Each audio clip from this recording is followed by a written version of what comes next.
pleasure to present the welcoming speech for our esteemed guest today. The human immunodeficiency virus, HIV, and the resultant acquired immunodeficiency syndrome, AIDS, have existed in the human realm for several decades now, the earliest possible case dating all the way back to 1955. However, it was only declared an official epidemic in 1981, despite having already spread considerably across the globe, from Africa all the way to America. Even after the realization that there existed a virus that destroyed the human immune system, and doctors had little idea of what caused it, several theories circulated, each as ludicrous as the one before it. It was not until 1983 that these theories were swept away by Professor Francoise Barre-Sinoussi and her colleague Luc Montagnier with her discovery of HIV. This discovery allowed doctors to realize the importance of creating a diagnostics test for the virus, and ultimately led to the creation of such a test. Professor Sinoussi's work did not simply halt there, though. Since then, she has worked tirelessly to continue researching the intricate details of HIV. Between 1988 and 1998, she worked in collaborative programs on HIV vaccines. She has conducted research and run her own research unit on the impact of the innate defense system on the host in controlling HIV. Her research and dedication to this issue has led to her writing hundreds of research papers and taking part in hundreds of international AIDS conferences. Her work is always aimed at improving the areas of prevention, treatment, and clinical care standards of HIV and HIV patients. And her dedication to helping defeat this formidable enemy is evident to anyone and everyone. On a slightly more personal note, I have had the extreme pleasure of meeting many individuals who conduct research, data collection, and prevention workshops on HIV/AIDS, and I have even met several individuals who are HIV positive. My mother is a regional advisor at UNAIDS, and as such, HIV and AIDS and the difficulties of educating people about it is something that I've been exposed to for many years. Condom use and clean needles are a regular discussion at my dinner table. As such, I understand how enormous a challenge anyone who decides to help defeat this virus faces. And so, Professor, I truly respect you for having the ability to take on this challenge, and for having the ability to fight, to be the voice of those who are afraid to fight for themselves. And so it is my extreme pleasure and honor to welcome Professor Sinoussi to the stage today.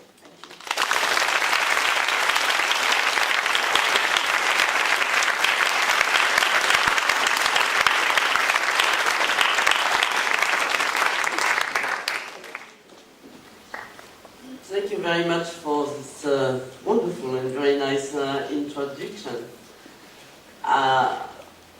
I must say that I'm very pleased to be with you today, and I thank the International Peace Foundation for inviting me here for this British event.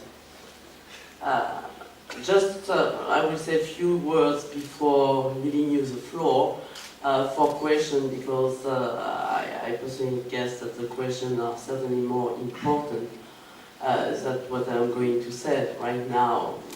Just saying a few words, maybe to share with you my own experience of working for 27 years now on HIV disease. First of all, originally, as you heard, I am a basic scientist, and when I started my studies at university and started then to make research at the Pasteur Institute in Paris, I was mostly a basic scientist working on retroviruses in the lab. I did not certainly at that time the sensation of the reality of the responsibility that we have as scientists. The responsibility that we have as scientists to provide scientific evidences, to convince policymakers to take decisions. This is really with HIV that I realized how much important is our role. Our role to provide, as I said, scientific evidence, but also to contribute to education, to improve the level of knowledge everywhere in the world. Indeed, of course, as you just mentioned, we discovered HIV in 1983 at the Pasteur Institute, and since the beginning it has been really a collective adventure, let's say. We were contacted by a clinician, and the clinician explained to us what was this newly recognized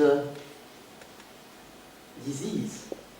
I must say that as a scientist I didn't know at that time that the disease was recognized in 1981 when they came to us at the end of 1982. And it's really based on the clinical observation that we defined together with our colleagues, the clinician, the strategy for isolating and identifying the virus.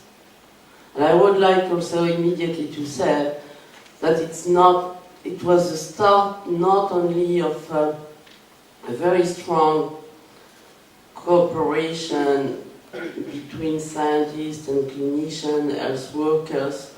It was also a beginning of a very close cooperation with the patients themselves. The first patients from which we isolate the virus kindly accepted to have a lymph node biopsies just for research purposes. That was really the start of the contact for me as a basic scientist, normally in my lab, to realize how much the patients were willing to help for providing information, knowledge, not for them, for others. Is what one of the first patients that I met at the San Francisco hospital in 1984, he was dying in his bed in an emergency room, and he just said thank you to me, and I said why. And I will remember for all my life, he has his hand in my hand saying, not for me, for others. I certainly realized by this contact with these patients and thereafter others, how much they were confident on us, scientists, to provide as fast as we can a benefit for their life. So it was really a start of let's say, a collective adventure, as I said, but the start of solidarity between a whole community of people involved in HIV/AIDS. HIV/AIDS science, but not only HIV/AIDS science, HIV/AIDS action. This, of course, has led to progress.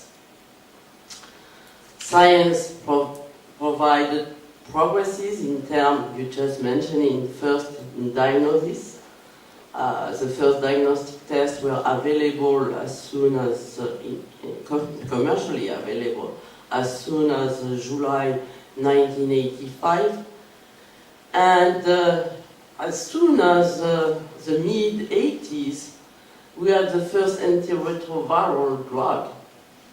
The first antiretroviral treatment based on one molecule, AZT, that was shown to block the enzyme required for the replication cycle of the virus in the main target cells of HIV, namely the CD4 lymphocyte.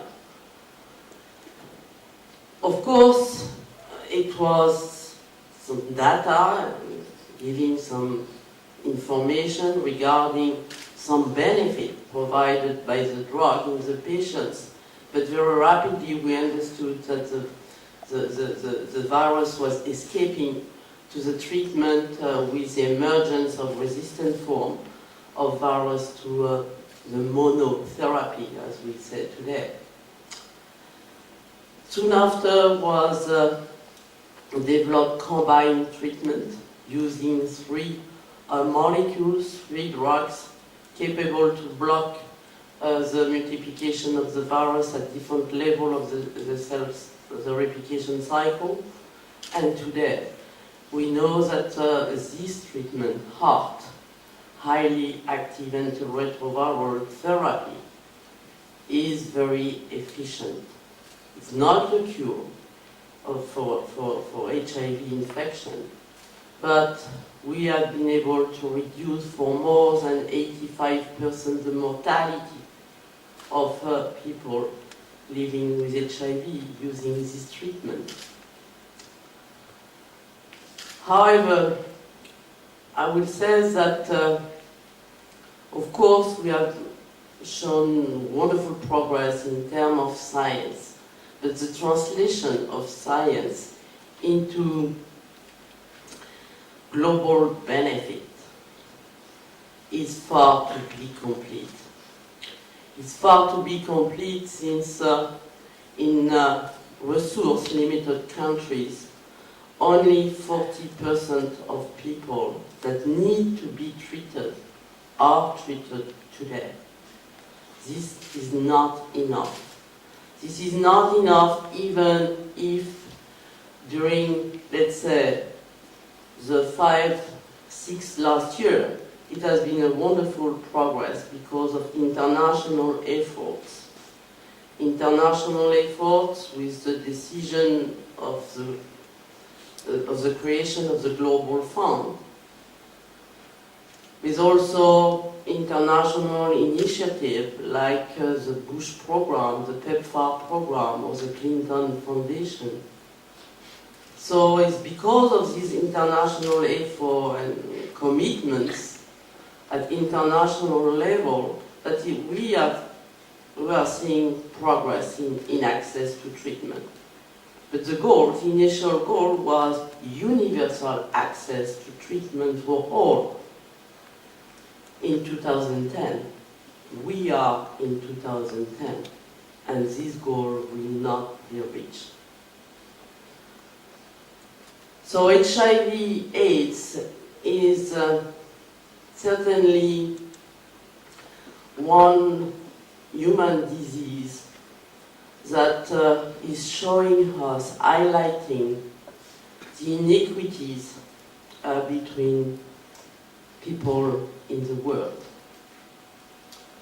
This is not acceptable for me as a scientist who participated to this adventure, to participate to the progress of science, to see that almost 30 years after the identification of the disease, so many patients are still dying from AIDS today. So we have to continue. We certainly have to continue to make progress in science, and at the same time to fight for this access to care and treatment for all over the world. Today, in terms of science, we have an agenda which is quite clear already. We need to improve the treatment that we have. As I said before, we don't have a cure. We have a long-term treatment for life with complication in a small proportion of patients.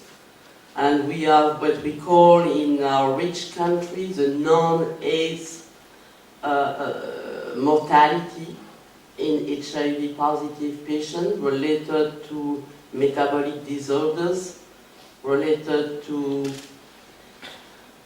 premature aging, related to cancer in HIV on art.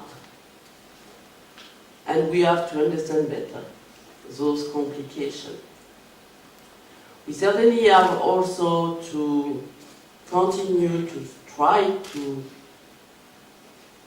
I'm hesitating to say, to eradicate HIV. I'm hesitating to say because personally I should be honest, and I don't think that we will be able to eradicate HIV in the different compartments of the body when you are infected by this virus. I personally believe that we should and we shall be able to reduce the size of the reservoir of HIV in the different compartments of the body. And that is possible, I'm convinced. For this, we need to develop new treatment, new therapeutic approach for tomorrow. In terms of prevention, today I must say that prevention is the priority. It's a priority for everyone in the world. It's a priority for everyone in the world because if I mention that there is progress in access to treatment, we know that we have more people that get infected every day than people that get treatment. So that means that we have to reduce the incidence and the prevalence of infection everywhere in the world. So that means that we have to improve the prevention strategy. We know that we have several means of prevention already available. Of course, education is part of it. Education is part of it for changes in behavior. Education is part of it also for improving the usage of condom everywhere. Education is part of it also for better knowledge of HIV itself, but education is part also of it for improving social justice and human rights. Indeed, one of the major obstacles today of prevention is certainly, in my opinion, stigmatization, discriminations, criminalization of patients living with HIV. This is limiting the access to the diagnosis. It's unbelievable to say, but we have about 50 to 60% of people that are HIV positive and don't know that they are HIV positive. Even in my country, in France, we estimate that we have about 40% of people that are HIV positive and they don't know that they are HIV positive. Why? Why? It's because people are afraid to go for the test. They're afraid about what the other will think about them. It was a terrible mistake at the beginning of the epidemic when we said, us, researchers, clinicians, that it was a disease affecting risk group, homosexual, Haitian, hemophiliac, heroin man. It was called the 4H disease for a while. We miss one H, heterosexual. We have to keep in mind that most of the infection, around 90% of them, are in the heterosexual population. So there's no reason at all to continue to have stigma and discrimination to HIV-infected individuals. They should be considered as anyone, and they have the right, as anyone in the world, to have access to the progress in science. Prevention will be in the future certainly a combined approach as well. Fighting against injustice and respect of human rights is one component of this combined prevention approach. Together with behavioral changes related to education, together also with the treatment itself. We have more and more evidences regarding the impact of treatment in prevention. And several groups in the world are working today on the test and treat concept for prevention. The test and treat concept of prevention, why? Because we know that antiretroviral treatment, when used in HIV-infected individuals, is reducing the viral load in the individual in the blood, but also in genital secretion. And we heard not so long ago from recent data presented in the United States that indeed we reduced of more than 90% the risk of someone who is infected to transmit the virus to his or her partners by antiretroviral treatment because of the reduction of the viral load. So the treatment should be considered today as part of the prevention measures. Indeed, a modelization model published at the end of 2008 showed that if we start to make the application and the application of test and treat concept, we may have the end of the AIDS epidemic, HIV epidemic, but by 2012. Certainly, it's a model. We will certainly not be able to complete this model. However, we certainly have to, again, convince everybody in the world to use treatment as prevention. Of course, this is going to be costly. This is going to be costly, and we have, all of us, to take our responsibility. To take our responsibility for equity.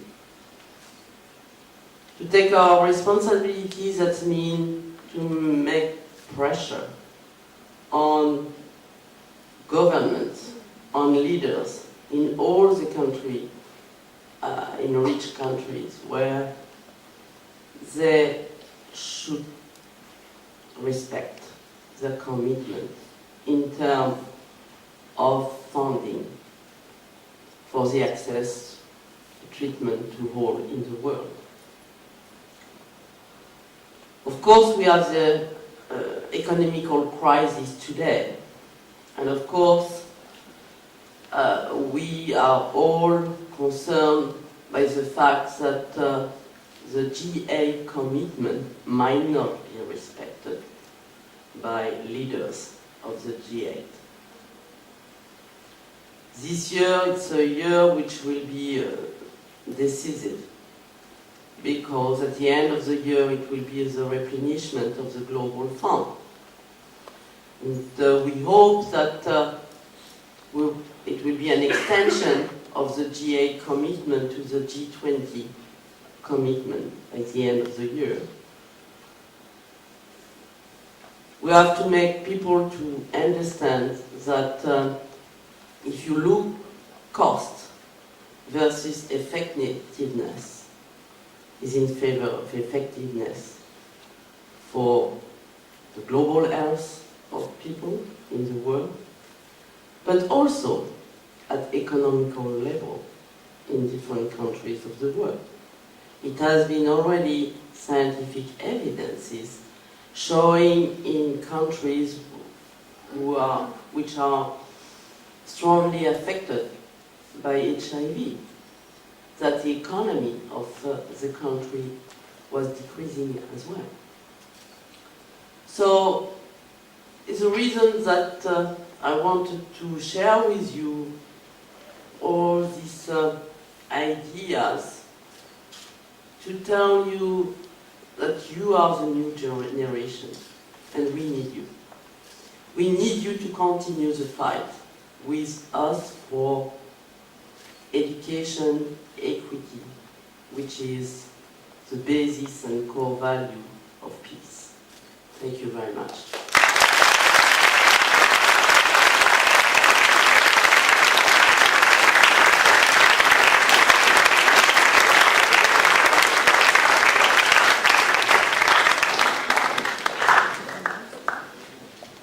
And of course, we'll be glad to answer to your question.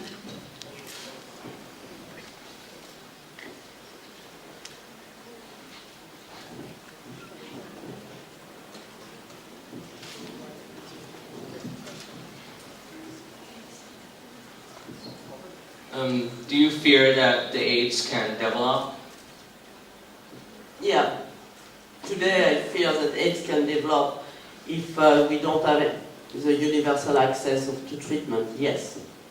And we can see it already in some countries in the world where there is no political willingness for taking care of the patient. I'm thinking about Eastern countries, Eastern Europe, like Russia, for example.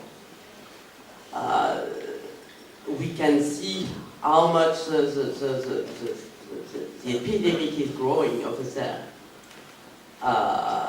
So if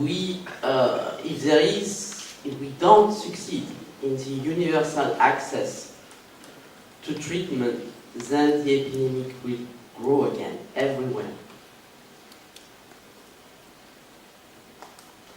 And I have another threat, I must say. Because if you have to stop patients that are on treatment today, you know that you can have emergence of resistant form of virus to the treatment. That means that we might have an emergence of a new epidemic with new viruses that are resistant to the current treatment. So, I mean, this is a very important point that you raise because the decision makers should take in consideration their responsibility for a re-emergence of an HIV/AIDS epidemic worldwide.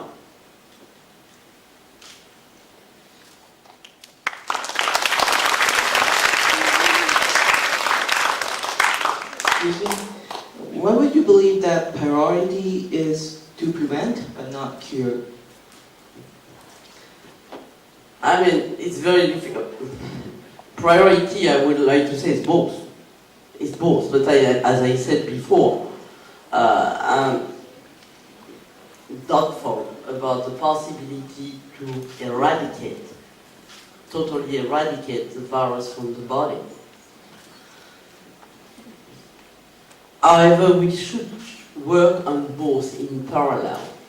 Today, the message is mostly on prevention because we have to reduce the incidence, as I said, of HIV infection in the world, in particularly in resource-limited countries. So, but as I said also, treatment is part of prevention. We don't separate today anymore treatment and prevention. Treatment it's a mean to have a successful prevention as well.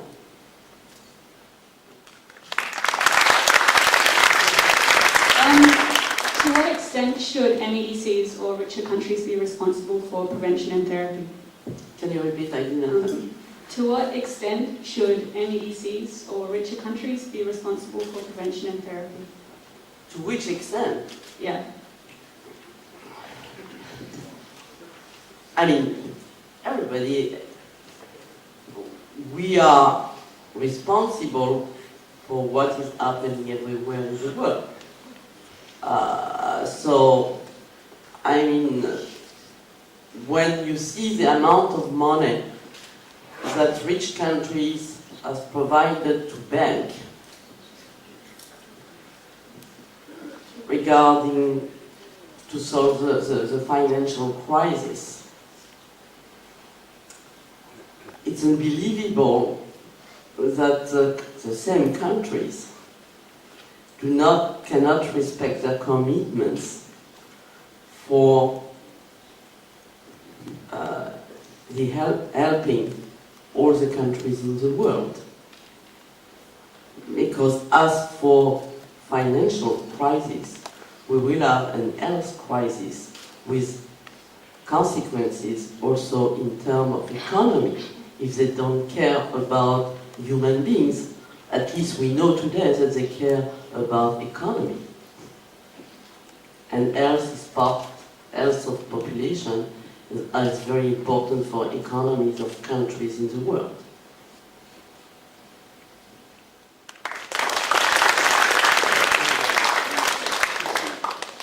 In 2009, or last year, you wrote an open letter to the Pope against his views on condom usage. How successful has this argument been? But again, I never received any response from the Pope. I'm still waiting.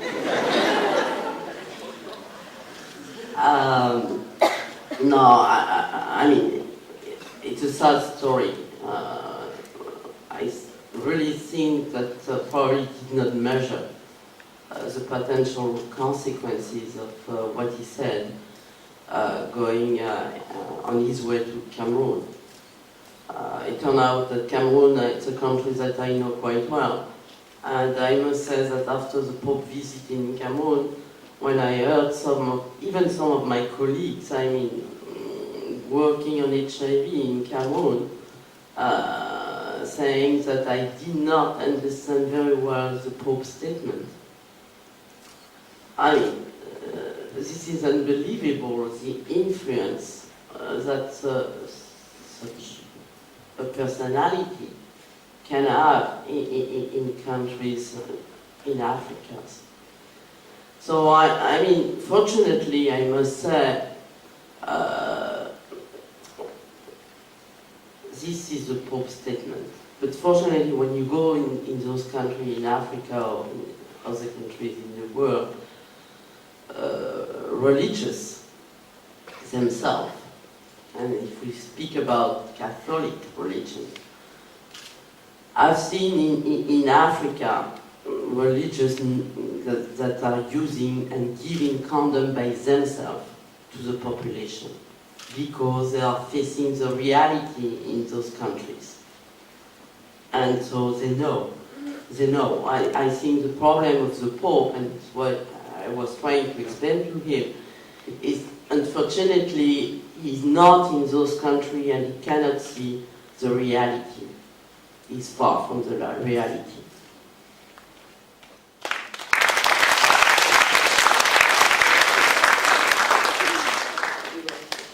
Has your role as a scientist changed in any way since 1983?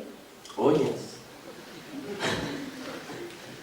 Yes, first of all, because as I said before, 1983, I was mostly a basic scientist in my lab, not involved in research in developing countries at all. It turned out that in 1985, I had to replace Professor Montagnier for a WHO meeting in Central African Republic, where WHO decided to organize a meeting for the definition of AIDS in Africa. That was for me another discovery, I must say. In 1985, I realized by visiting this very poor country of Central African Republic what was the situation in terms of access to health. I visited hospital at that time in Bangui, the capital of Central African Republic, and I saw patients dying in the hospital. A lot of patients dying of AIDS in the hospital. Of course, in 1985 was no antiretroviral treatment yet, but the doctor did not have anything in their pharmacy to at least help the patient to die. This was a real terrible situation over there. So it's certainly at that time that I decided, and like I think other people in our community, to start to work with developing countries. When I say to start to work in developing countries is to combine, of course, as a scientist, I can use only my knowledge as a scientist to try to develop research program together with them, but to associate research program to education program, training, strengthening of human resources in those countries in association to research program directly on site. I think it's really important, and we have really seen all over the year how much those programs combining locally research and intervention together with training, strengthening human resources, strengthening infrastructures, are improving the health of people in those countries. I used to say that the countries that do not have any research is a non-developed countries. Research is part of the development. So here in Thailand, I know that there is research going on. And we know that Thailand is one of the emerging countries in the world. So for me, really, education, research is really part of the development itself. So you asked me if I changed. Yes, I changed because, first of all, I started to work since that time very close with countries in Africa and in that region, in Southeast Asia, in Vietnam and in Cambodia. And also my own view of defining research priority probably changed as well. So the contact with colleagues in those countries, but also even in my countries, in France, with contact with patients and clinicians, through the dialogue, and I think it's the reason that also I'm here today, is for dialogues. The dialogues between us, scientists, and others is very important for us, even as scientists, to define the priority. I found out that instead of making very basic science that probably gave very nice information, scientific information, I prefer to start to focalize on research in my own laboratory to try to understand better the disease itself, the interaction between the virus and the host. What are the mechanism, the initial mechanism that the virus is capable to induce in the body that may explain why a patient will develop AIDS or why a patient will not develop AIDS. You know, when we started to work on HIV, we were quite naive, I must say, after the identification of the virus. We thought, oh, that's it, we have the virus in our hand. Very soon after, in collaboration with our immunologist colleagues, we found out that CD4 was the target cells. We said, okay, and the CD4 cells were dying. That's great. We understood everything. We have the virus, we have the target cells. The virus infects the CD4 cells, and they are dying. So we know how to explain why those patients are losing their CD4 cells. Today, 27 years later, we still don't understand why the patients are losing their CD4 cells. It's much more complex than we thought initially. And if we want to develop the strategy, both the therapeutic strategy and the vaccine strategy for tomorrow, we really have to understand much better these very early events after the entry of the virus into the body that will make the decision whether a patient will develop AIDS or not. We have already data, and those data indicated clearly that everything is decided within the 96 hours after exposure to the virus. So we have to understand much better the mechanism occurring during this short window of 96 hours following the infection in order to develop the treatment and hoping less the vaccine for tomorrow.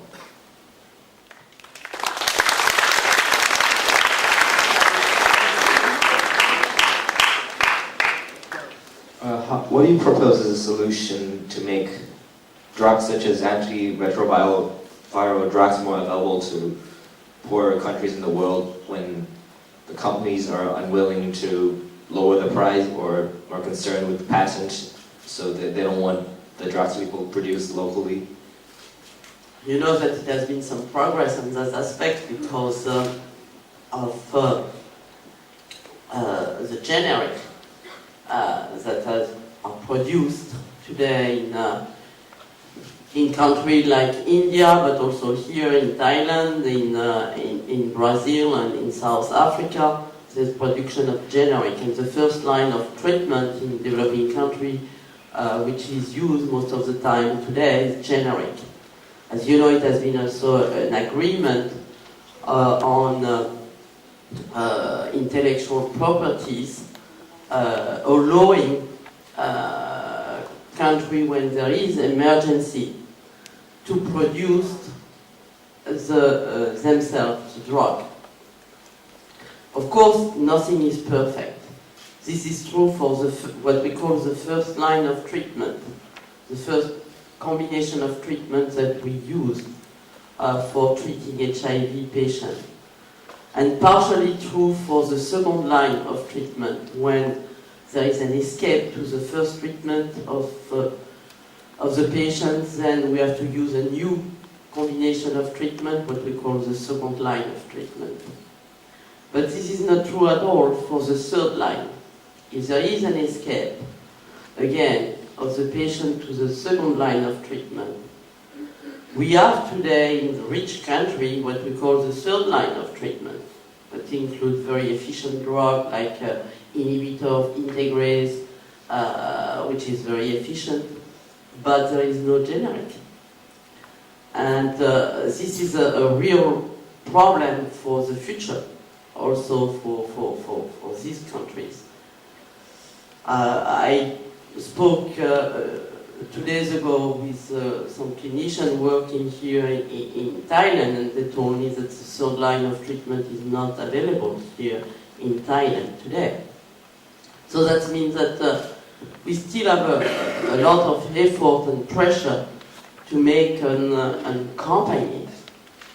And some, not all, but some of the companies are, I think, more ready than before to make efforts. And we have seen that already. You know, the advantage, the big advantage of the generic, of the development of the generic, was the fact that the company producing the drug decreased their price. There's been so much pressure on the company that at one point we arrived at the price of the generic was higher than the brand drug because of the reducing price of the company.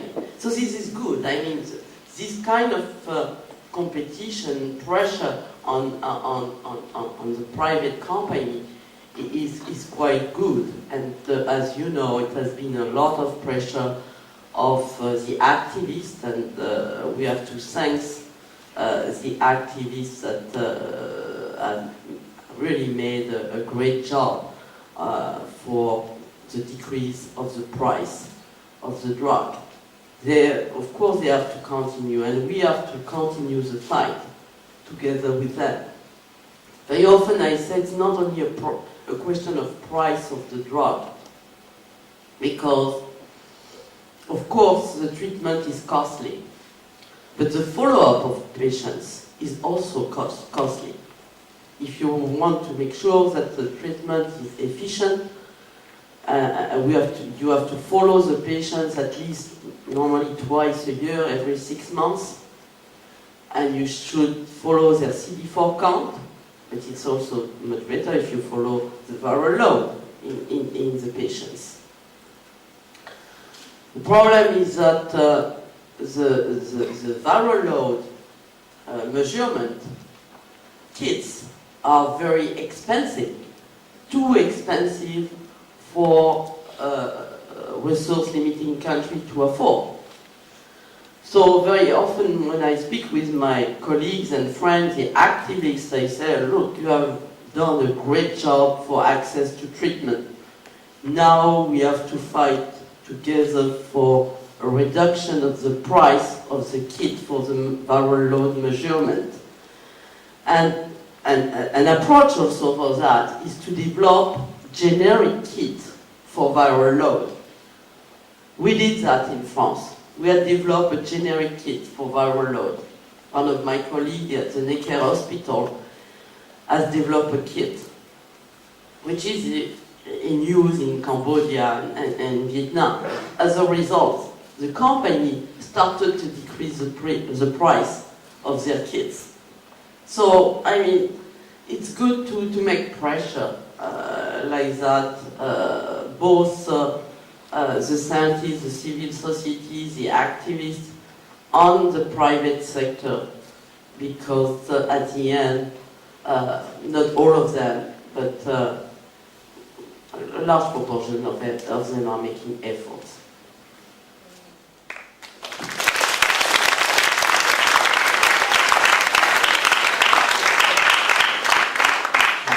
First of all, you really inspired me as a scientist.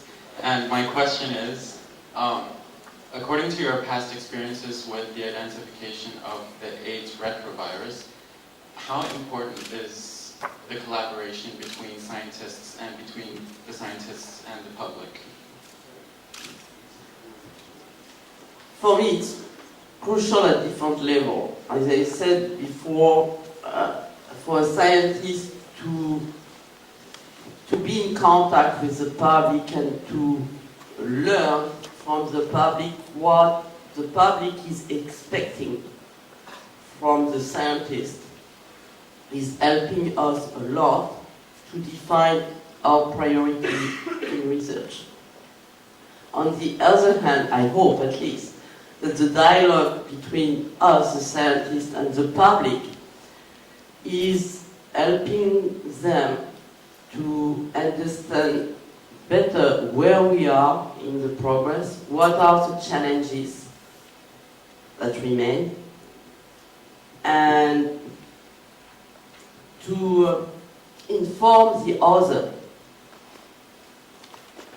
that have not been in contact with us, what are the challenges that remain. For example, when I spoke, I will give you the example of the treatment. I said, we all said that it's wonderful to have today a treatment that reduces 85% of the mortality, and that we can say that at least, unfortunately, only in rich countries today, we are not speaking anymore about AIDS, we are speaking about people living with HIV. This is really great. However, when I speak with the public and I start to mention the complication, the non-AIDS related mortality that we have in a small proportion of patients that are on antiretroviral treatment, they say, nobody told us about that. So that means that what we are seeing in some countries in Europe and also in the United States, the fact, like for example, the homosexual population is starting to infect them again. We had new cases of infection among homosexual population, and we are really afraid that we will have a similar situation among the youngs in the near future, because in the head of people we have a treatment. Of course we have a treatment, but it's a treatment for life, and it's a treatment which in a small proportion of individuals will induce complication on long term. So I mean, information, knowledge is, I think, critical for the public. It's critical also for the public to understand what I mentioned at the beginning, how much is important to respect human rights and justice, because this is an obstacle for testing. So I mean, we have to fight together, the public, the scientists, and the health workers, and the patients, really to avoid and to stop the injustice and discrimination. We have to tolerate everyone in the world.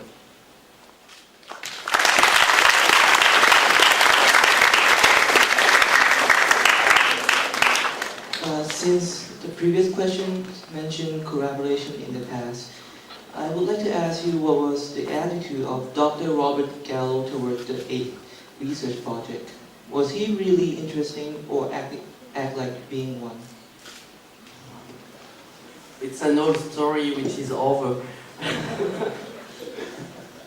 It's an old story that is really over. I think it has been clarified through an agreement between the French government and the US government at the end of the 80s.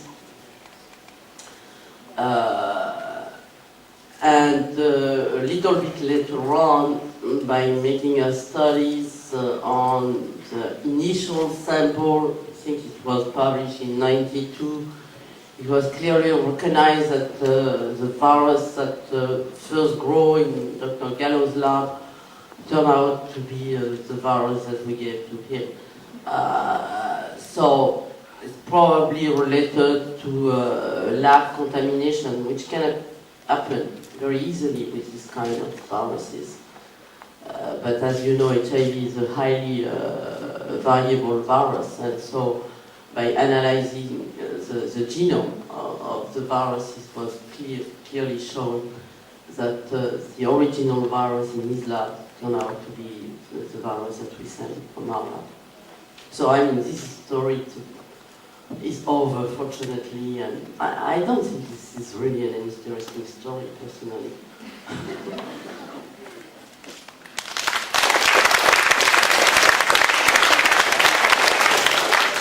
I just mentioned that if there are any parents who have a question, we're very happy to bring the microphone.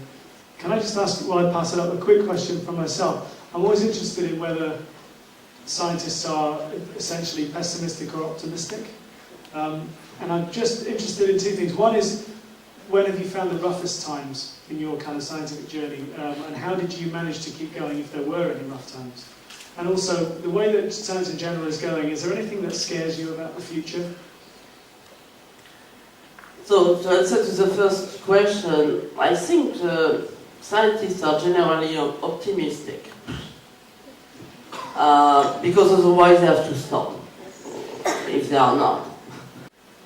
Whether we have not to be more cautious about the possibility of recombination events that may lead to new infectious agents affecting the population in the world in the future. It's not really so much a fear, because I think that most of the scientists are aware about this risk as well. And of course, this kind of approaches is not ready to be used, at least as preventive medicine. It is used already for treating patients that are in very bad conditions, but it's not used as a preventive medicine.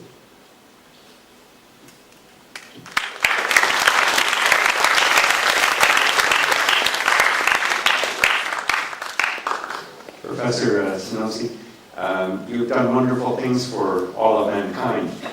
I was wondering if you from the parents' side of things, we're often asked by our children for some advice on careers. In pursuing a career in virology, what are the prospects?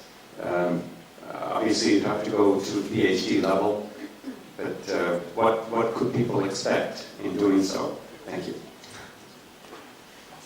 It's a complicated question. I mean, PhD, to get a PhD certainly, but you can also be an MD and then got a PhD to make a career in virology. It's really, I mean, to make a career for me, it's really driven by motivation originally. It's not only based, of course, it's based on knowledge, education. But if I give you my personal example, it turned out that I started my study at the university to get a PhD, but after 2 years at the university, I started to ask myself, did I make the good choice? Because at the university, I could not understand myself still what was meaning doing research in a laboratory. So I took the decision to try to find a lab that will accept to me in the lab to work at part-time. So I could continue my study at the university, but at the same time work part-time in the lab in order to make sure that I was in the right direction. It turned out that starting working in a lab after 2 years of university, I understood perfectly that that was my choice. And indeed, what it turned out that I was not going so much to university anymore. I was spending most of my time in the lab, studying in the book during the night,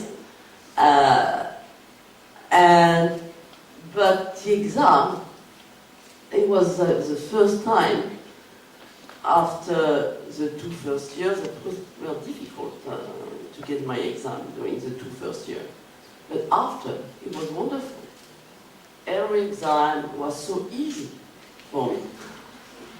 Just because I knew that what I was learning was really for the application in the lab, for the direction that I had chosen myself. So I think really motivation and persistence are 2 key determinants to make a career in science.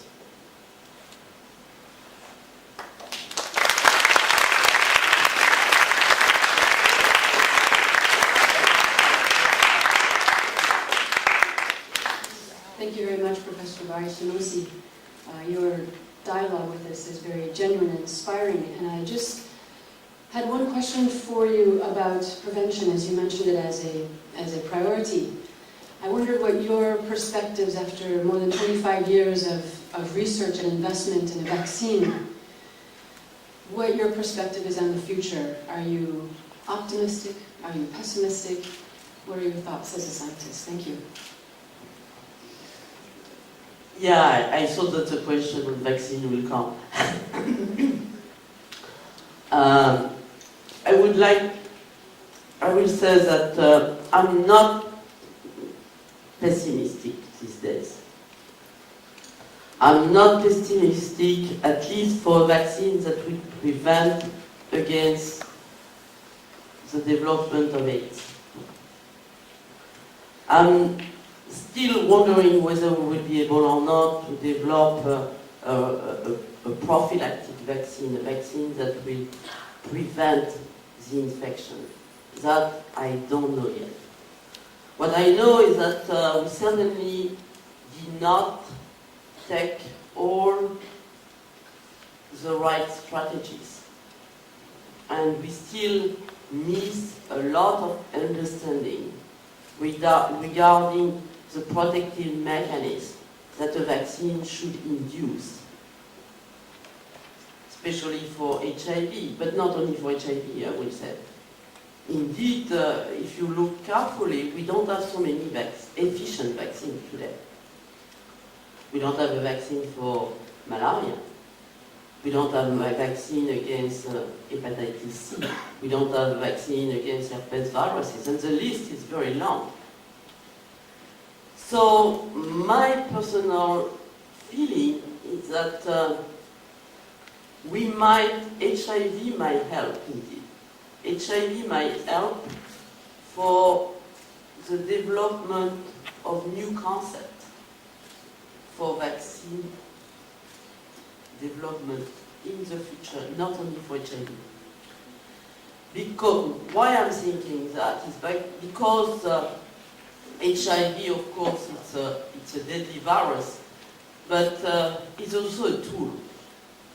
It's a tool because we have in our hand a virus that not only infects cells of our immune system, but this virus and components of the virus are able to alter the function of different players of our immune system.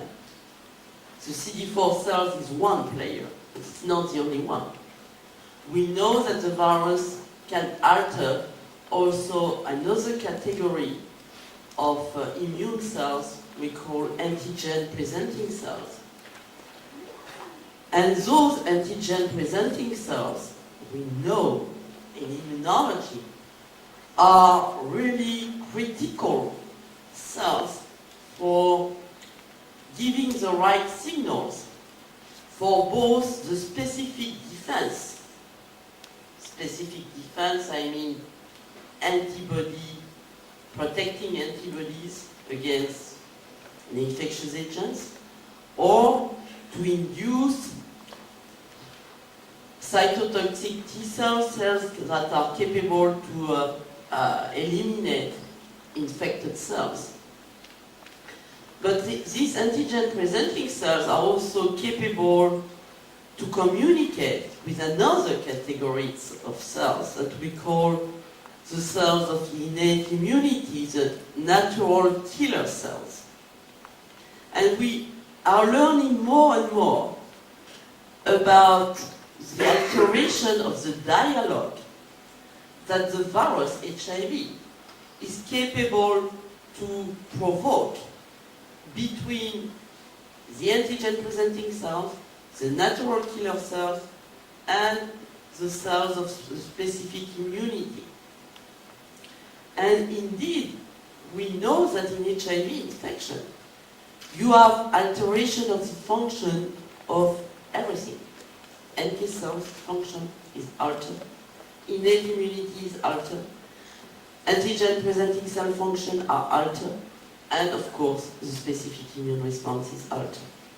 So if we understand better all the signals, the very early signals that components of HIV are capable to alter, then we could use this component of HIV to make new vaccine strategy. And we will understand better also what are the protective mechanisms that vaccine in general should induce. So the reason why I'm not so pessimistic. Up to now, the approach that has been used has been, let's say, quite empiric. The classical vaccine approach, I will almost say the Pasteurian vaccine approach. That means that you use immunogen, you try to induce protecting antibody. We know that for HIV it has not been working that way. Then we started to use vaccine immunogens that were capable to induce cytotoxic T cells. Alone it was not working as well. Then we started to use both. Maybe if we put both together, maybe it will work. This was really empiric, I mean. And at the end, we found that it's not really working as well. Even the last trial done here in Thailand, RD144, I mean, it's a nice trial because for the first time, we have 30% efficacy.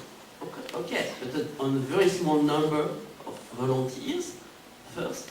Secondly, we know that 30% is not enough at all for a vaccine. We need at least 50% of efficacy for a vaccine. But at least we have a new opening, because we can also learn from those lucky vaccinees that has been protected.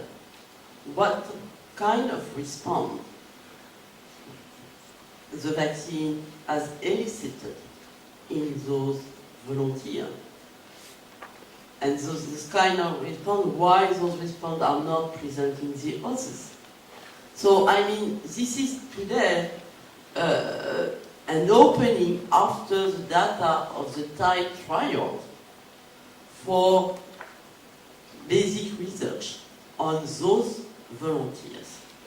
And we have other models that tell us that we can be optimistic.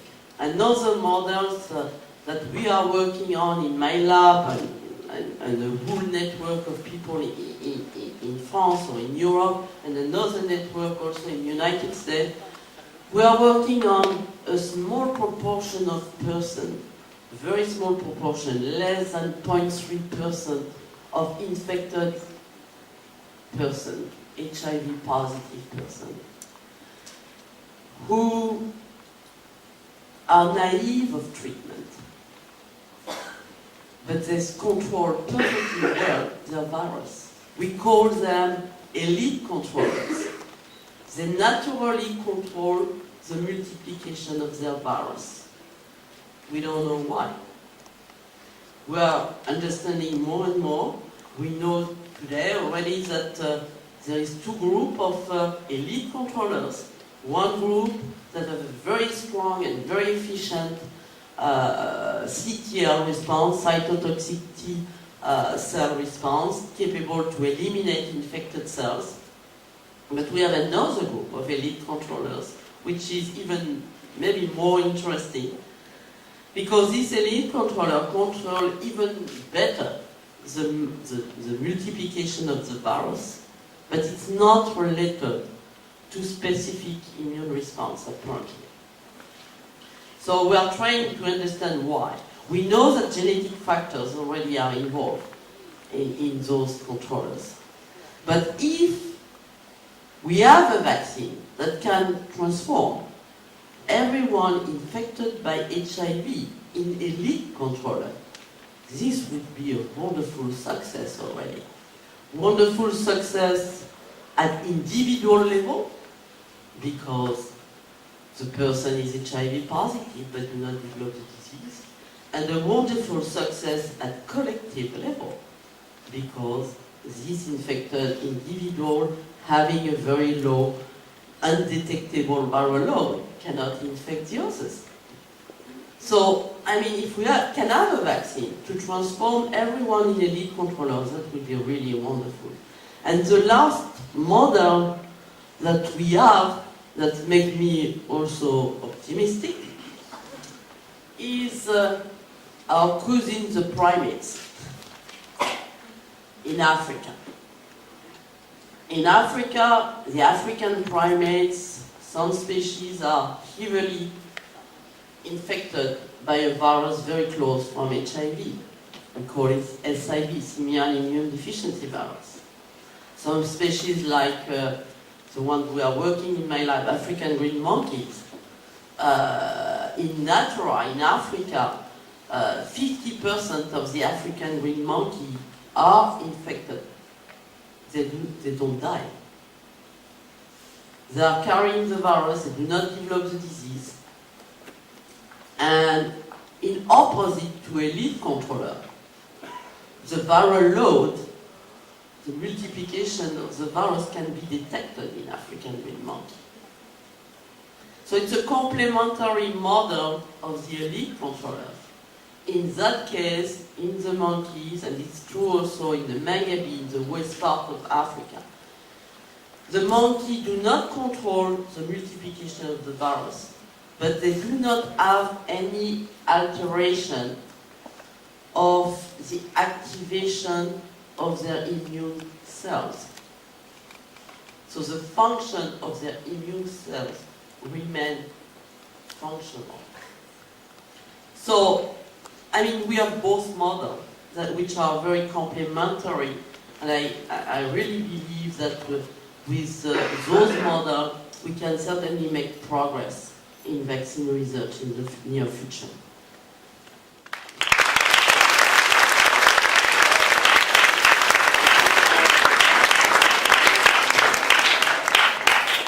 For a person to be a good scientist, how important should the concept of fame and financial rewards be to that person?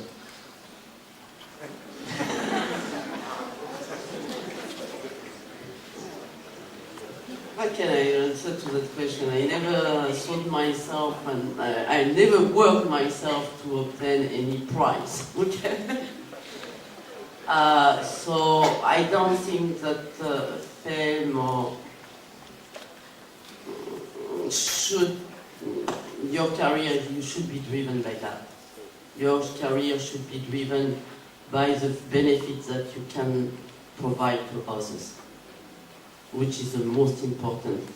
To tell, I should not say that, because of course, like all the Nobel laureates, it's a wonderful honor, and I personally think that it's not only a wonderful honor for me, but for the whole community fighting against this disease for years.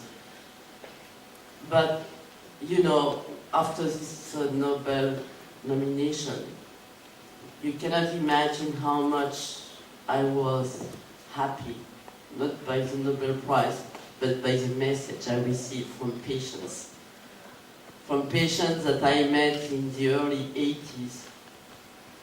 I thought they were not there anymore. And they sent me a message of congratulations and saying, we are still alive. We are still alive. We are on treatment and we are doing well. And we wanted to thank you. This was really wonderful. I can tell you it's better than your price.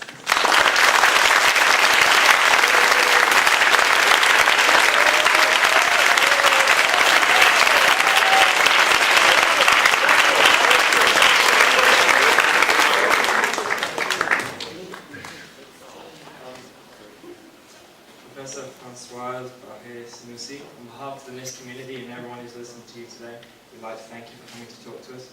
It's a real privilege to have such a distinguished guest speaker with us, a pioneer in her own field who didn't just stop after the initial discovery but continued her journey to research and try to find an effective treatment for this. A very important message that I think we got from this is that regardless of how hard the journey may be, we should always aim for our goal. And to paraphrase the professor's words, we are the new generation and we cannot afford to give up on this. So Professor, thank you very much. And on behalf of this community, we'd like to present you with this token of appreciation.